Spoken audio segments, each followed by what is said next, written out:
Sir నమస్కారం sir. నమస్తే. Sir 'Chiranjeevi' గారి 'హిట్లర్' సినిమా అప్పట్లో ఒక సెన్సేషన్ క్రియేట్ చేసింది. అది రేపు రిలీజ్ కాబోతుంది సార్. మరి ఈ నేపథ్యంలో ఆ సినిమా గురించిన విశేషాలు మీరేం చెప్తారు సార్ ఆ సినిమా గురించి? అంటే 'హిట్లర్' సినిమా గురించి చెప్పుకోవాలంటే, హ్మ్. దానికి ముందు ఆ సినిమా అంగీకరించడానికి ముందు 'చిరంజీవి' గారి సినిమాల్లో కొన్ని సినిమాలు రకరకాలుగా ఇబ్బంది పెట్టినాయి. ఓకే. అంటే 'ఘరానా మొగుడు' అనేది చాలా పెద్ద హిట్. హ్మ్. Sensational hit cinema. ఆ సినిమా తర్వాత వచ్చినటువంటి 'ఆపద్బాంధవుడు' సినిమా కొంత ఇబ్బంది పెట్టింది. అది నటుడిగా చిరంజీవికి చాలా ఉపయోగపడిన సినిమా. నటుడిగా చిరంజీవి రేంజ్ ఏంటనేది ప్రపంచానికి తెలియజేసిన సినిమా 'ఆపద్బాంధవుడు.' హ్మ్. 'ఆపద్బాంధవుడులో' అద్దం ముందు నిలబడి ఆత్మవిమర్శ చేసుకునేటువంటి ఒక సీన్ ఉంటుంది. ఆ సీన్‌లో చిరంజీవి చాలా అద్భుతమైనటువంటి పెర్ఫార్మెన్స్ ఇచ్చాడు. నిజానికి ఉత్తమ నటుడు అవార్డు అందుకోదగ్గ స్థాయిలో నటించాడు. ఓకే. అది 'ఆపద్బాంధవుడు' సినిమాకి సంబంధించి. కానీ ఆ సినిమా కమర్షియల్‌గా వర్కౌట్ అవ్వలేదు. ఆ తర్వాత రిలీజ్ అయినటువంటి 'ముఠా మేస్త్రి' సినిమా చిరంజీవి రేంజ్ హిట్ కాదు. అంటే అంతకుముందు ఆయన చూసినటువంటి పెద్ద హిట్ 'ఘరానా మొగుడు'. 'ఘరానా మొగుడు' రేంజ్ హిట్ కాదు 'ముఠా మేస్త్రి'. సక్సెస్‌ఫుల్ ప్రాజెక్ట్‌గా బయటకొచ్చేసింది. అయిపోయింది. హ్మ్. కోదండరామిరెడ్డి గారి డైరెక్షన్‌లో ఆయన చేసినటువంటి ఆల్మోస్ట్ చివరి సినిమా అది. హ్మ్. ఆ సినిమా ఆశించిన స్థాయి విజయాన్నైతే అందించలేకపోయింది అనేది వాస్తవం. ఓకే. ఆ తర్వాత వచ్చినటువంటి సినిమాల్లో 'అల్లుడా మజాకా' సక్సెస్‌ఫుల్ ప్రాజెక్టే కమర్షియల్‌గా. హ్మ్. డబ్బులొచ్చినాయి ఆ సినిమాకి. దేవి వరప్రసాద్ గారి బ్యానర్‌లో వచ్చింది ఆ సినిమా. హ్మ్. అంటే ఏ బ్యానర్‌లో అయితే 'ఘరానా మొగుడు' సినిమా వచ్చిందో అదే బ్యానర్‌లో మళ్ళీ 'అల్లుడా మజాకా' వచ్చింది. ఓకే. 'అల్లుడా మజాకా'కి ఈవీవి సత్యనారాయణ గారు డైరెక్టర్.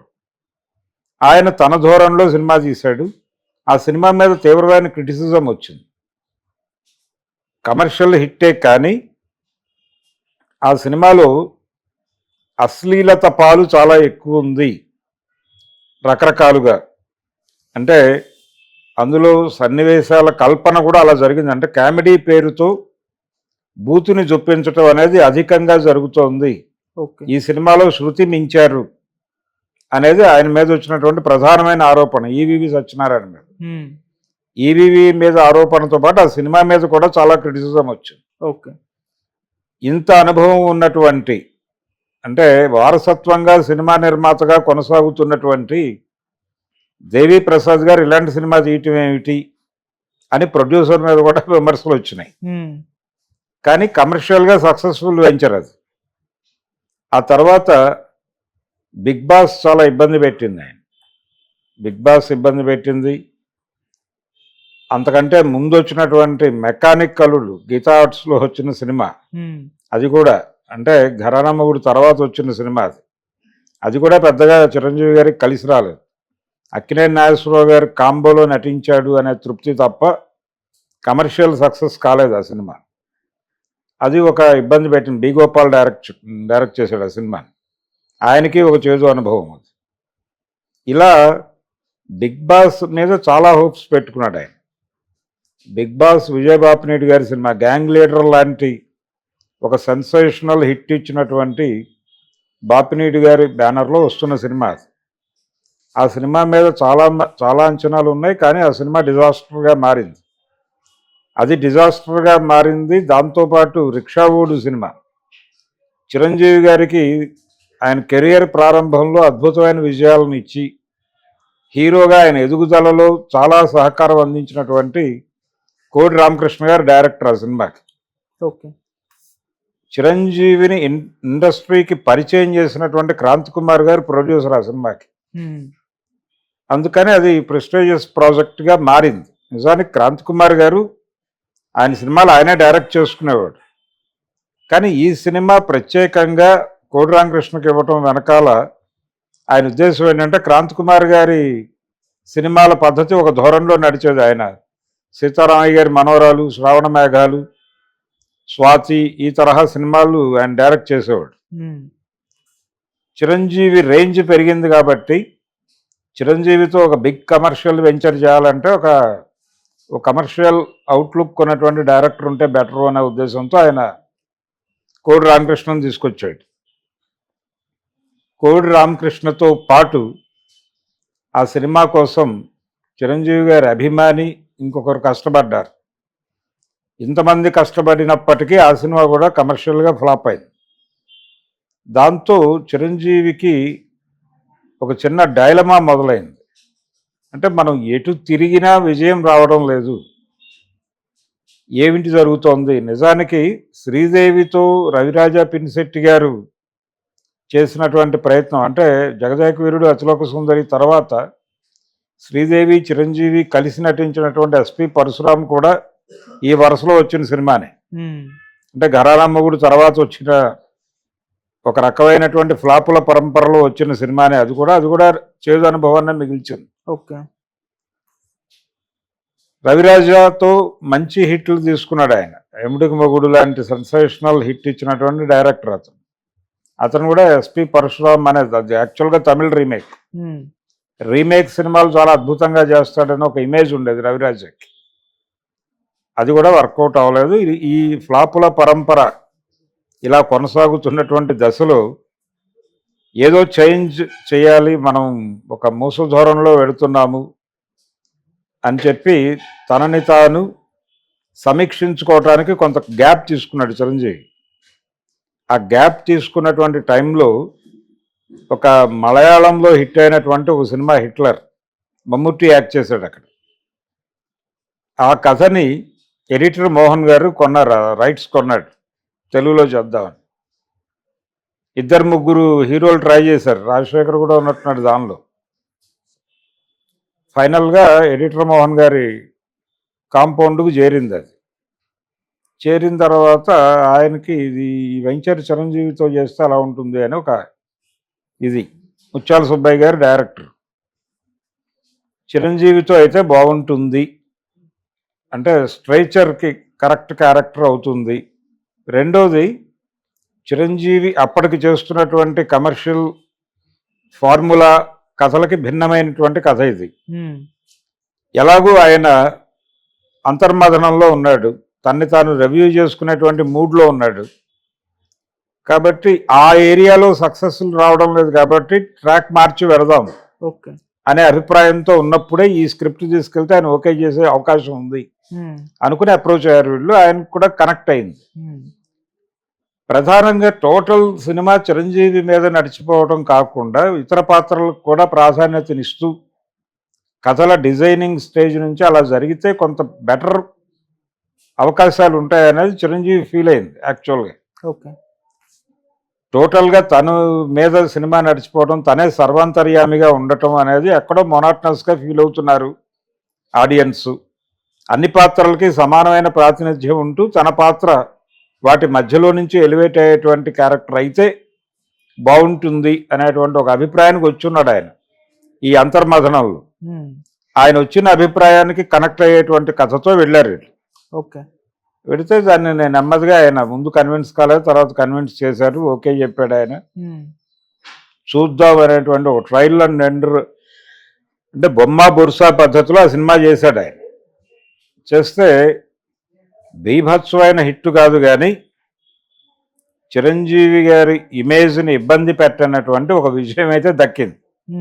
అంటే అల్లుడా మజాకాతో ఆయన స్ట్రేచర్ కూడా ఇబ్బంది పడింది. ఓకే. ఈ సినిమా గౌరవప్రదమైనటువంటి విజయాన్ని అందించింది. అందుకని ఆ సినిమా ఆయన కెరియర్లో చాలా ప్రత్యేకం హిట్లర్ అనేది. అంటే ఒక వేవ్లో వెళ్ళిపోతున్నటువంటి చిరంజీవి నిలబడి ఆలోచించి సినిమాలు చేయాల్సిన ఒక సందర్భం వచ్చిన తర్వాత ఆ గ్యాప్ తీసుకున్న తర్వాత ఆయన చేసిన సినిమా ఇదే హిట్లర్. ఓకే. ఆ సినిమా చెల్లెళ్ళని రక్షించేటువంటి అన్నగారు, తండ్రి చేసినటువంటి పొరపాటు, అతన్ని దూరంగా ఉంచటం, పైగా ఆ తండ్రి క్యారెక్టర్ దాసరి గారు చేయటం వలన ఒక అద్భుతమైన ఎలివేషన్ వచ్చింది ఆ సినిమాకి, హిట్లర్కి. ప్రతి క్యారెక్టర్కి ఆయన అనుకున్నట్టుగా సమాన ప్రాధాన్యత ఉంది. రాజేంద్ర ప్రసాద్ చేసిన క్యారెక్టర్ కావచ్చు, దాసరి గారి క్యారెక్టర్ కావచ్చు, అలాగే చెల్లెళ్ల పాత్రలు కావచ్చు, ఈవెన్ నారాయణరావు క్యారెక్టర్తో సహా ప్రతి పాత్రకి ఒక కథలో మెర్జ్ అవుతుంది అది. అలా ఏ కథలతో వెళ్ళాలని చిరంజీవి అనుకున్నాడో ఈ అంతర్మథనంలో అలాంటి స్క్రిప్టే తనకి దొరికింది ఈ హిట్లర్ పేరుతో.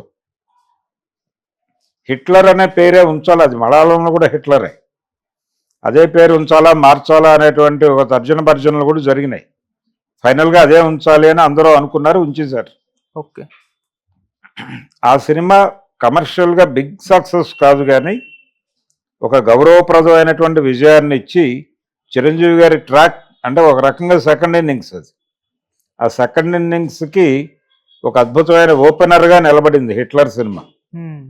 అందులో ఇంకొక విచిత్రం ఏంటంటే ఆ సినిమాకి రాజ్కోటి మ్యూజిక్ డైరెక్టర్లు. రాజ్కోటి అందులో చాలా మంచి పాటలు ఇచ్చారు. ముఖ్యంగా అంటే రంభ హీరోయిన్ ఆ సినిమాలో. ఈ అబిబి అనేటువంటి పాట ఇవన్నీ మంచి అంటే మాస్ స్థాయి ఉన్నాయి, నంబర్స్ ఉన్నాయి, వర్కౌట్ అయింది, జనాలు ఉర్రూతులుగారు. అంటే చిరంజీవిలోని నటుడిని ఎస్టాబ్లిష్ చేస్తూనే చిరంజీవి నుంచి ఆయన అభిమానులు కోరుకునేటువంటి కమర్షియల్ అంశాలని కూడా లింక్ చేసి తీసిన సినిమా అది. అందుకని ఆ ఏరియాలో రాజ్కోటి కంట్రిబ్యూషన్ చాలా ఉంది.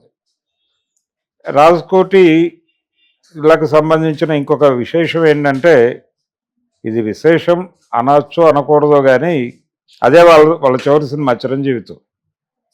ఆ తర్వాత చిరంజీవితో వాళ్ళ కాంబినేషన్ రిపీట్ కాల. ఓకే. ఆ తర్వాత అంటే ఈ హిట్లర్ విజయం తర్వాత ఆయనకు ఒక ప్రాతిపదిక దొరికింది. అంటే కొంచెం జెంటిల్గా ఉంటూ స్ట్రైచర్కి ఇబ్బంది కలిగించని సినిమాలు చేయాలి అని చిరంజీవి అనుకోవటానికి హిట్లర్ సక్సెస్ అనేది ఉపయోగపడింది. ఆ తర్వాత ఆయన సురేష్ కృష్ణ డైరెక్షన్లో చేసినటువంటి మాస్టర్ సినిమా ఇవన్నీ కూడా కొంత ఆధోరణలోనే నడుస్తాయి, గౌరవప్రదమైనటువంటి ఏరియాలోనే నడుస్తాయి. అలా చిరంజీవిని ఒక రకంగా ట్రాక్ మార్చినటువంటి సినిమా హిట్లర్. ఆయన కెరియర్లో దానికి ఒక స్పెషల్ పేజ్ ఉంది, ఒక ప్రాధాన్యత ఉంది. ఓకే. ఎడిటర్ మోహన్ గారికి కూడా చాలా పెద్ద విజయం సాధించిన సినిమా అది. ఆయన అప్పటి వరకు చిన్న తరహా సినిమాలు చేస్తున్నాడు. ఆయనకి ఇది ఆయన బ్యానర్కి ఇది పెద్ద సినిమా. ఓకే. అలాగే ముత్యాల సుబ్బయ్య గారి కాంబోలో కూడా చిరంజీవి గారి మొదటి సినిమా అది. ఆ తర్వాత ఇంకొక ప్రయోగం చేశాడు ఆయన అన్నయ్య అనే పేరుతో గీతా ఆర్ట్స్లో. ఆ సినిమా కూడా చాలా పెద్ద విజయం సాధించింది. అలా ముత్యాల సుబ్బయ్య గారు చిరంజీవి కాంబో చాలా సక్సెస్ఫుల్ కాంబోగా చెప్పుకోవాలి. అది హిట్లర్ సినిమాకి సంబంధించినటువంటి నేపథ్యము. ఓకే. ఇప్పుడు ఆ సినిమాని రిలీజ్ చేస్తున్నారు.